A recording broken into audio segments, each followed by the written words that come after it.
Ben ritrovati gentili amici e amiche alla Visione all'Ascolto, appuntamento col nostro live per quanto riguarda l'informazione in Friuli, Venezia Giulia.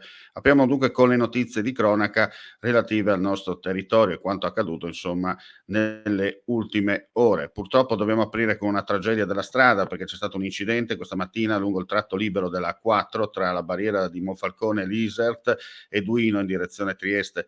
Stando alle prime informazioni, un'auto ha percorso la carreggiata est in direzione del capoluogo in contromano, scontrandosi poi con un altro veicolo leggero che procedeva sulla corsia di sorpasso. L'impatto è stato violento. L'auto che percorreva il tratto autostradale nel senso giusto di marcia ha preso subito fuoco e il conducente è morto. Sul posto il 118, i vigili del fuoco, carabinieri e Polstrada. Disagi alla circolazione. Il traffico sta tornando alla normalità. Restiamo in tema perché sempre di incidenti stradali, perché un altro sinistro in A4 ieri sera, a pochi chilometri dalla barriera dell'Isert in direzione Trieste, uno scontro tra un mezzo pesante e un'auto, 2 feriti, per fortuna non in modo grave. Sul posto hanno operato le forze dell'ordine assieme ai sanitari del 118, gli addetti della concessionaria Autovie Venete.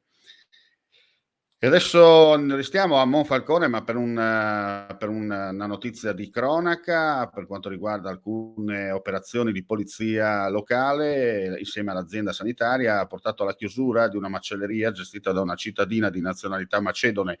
Sul posto gli agenti, insieme al personale del Dipartimento di Prevenzione della sezione igiene degli alimenti, hanno constatato la mancanza dell'acqua calda per mancanza dell'impianto.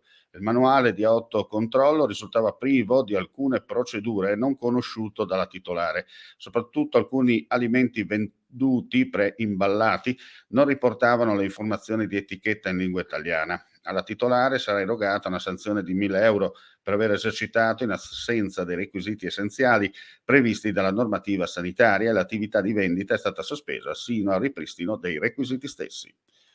E ora chiudiamo con una notizia di servizio per quanto riguarda Udine. Verrà aperto un tavolo di coordinamento sull'impiego dei fondi del PNRR tra Comune di Udine e CGIL CISL e UIL. Questo quanto emerso nel corso di un incontro tenutosi a Palazzo d'Aronco alla presenza del sindaco Pietro Fontanini, degli assessori Michelini, Laudicina e Cigolot e una delegazione delle 3 sigle sindacali. E con questa notizia chiudiamo qui questa edizione flash del mattino. Altre news sul nostro sito friulitv.net. Grazie come sempre per la visione e l'ascolto e non resta che augurare a tutti voi un buon proseguimento di giornata.